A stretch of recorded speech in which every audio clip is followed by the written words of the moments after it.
जय हिंद दोस्तों।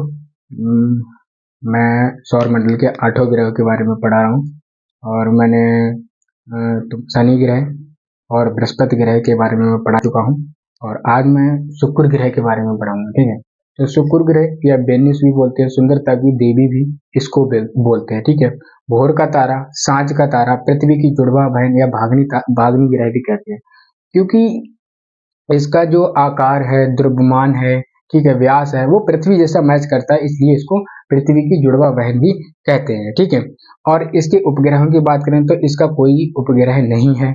इसके यह अन्य ग्रहों से विपरीत दिशा में यानी दक्षिणावर्त चक्कर लगाता है। ठीक है, अगर हम इसको आकाश में देखेंगे तो अगर हम शाम को देखेंगे तो हमको ये पश्चिम दिशा में दिखाई देगा। ठीक है, पश्चिम दिशा में दिखाई देगा और सुबह को देखेंगे तो ये हमें पूर्व दिशा में दिखाई देगा। ठीक है, इस बात को भी आपको ध्यान रखना है। ठीक है, और ये सर्वाधिक गर्म ग्रह है क्योंकि CO2 गैस 90% पाई जाती है और H2O 95% पाई जाती है, इसलिए इसको गर्म ग्रह भी कहते हैं। ठीक है, ये गर्म है और रंग की बात करें तो थोड़ा हल्का पीले कलर का होता है।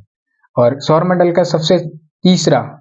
का तीसरा सबसे चमकीला ग्रह कौन सा है, तो तुम्हारा यही है, शुक्र है। ठीक है, इसके सूर्य से दूरी की बात करें तो 108 मिलियन किलोमीटर दूर है सूर्य से शुक्र ग्रह। ठीक है, और परिभ्रमण की बात करें मतलब अपनी धुरी पर एक चक्कर कितने दिनों में लगाता है, तो 243 दिनों में एक चक्कर पूरा अपना कर लेता है। ठीक है, नहीं परिभ्रमण कर लेता है। इसके बाद हम बात करें कि परिक्रमण की बात करें तो परिक्रमण ये 225 दिन लगते हैं। ठीक है, 225 दिन या इसको 200 कहीं कहीं पे 255 भी दिन है। ठीक है, तो आपको ये बात ध्यान रखनी पड़ेगी। ठीक है, तो ये रहा शुक्र ग्रह के बारे में।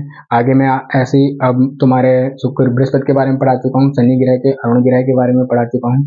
अब तुम्हारा मंगल ग्रह बचा है, पृथ्वी बचा है। ठीक है, तो इन ग्रहों को भी मैं आगे जल्दी ही कवर कर दूंगा। ठीक है, तब तक के लिए इतना ही।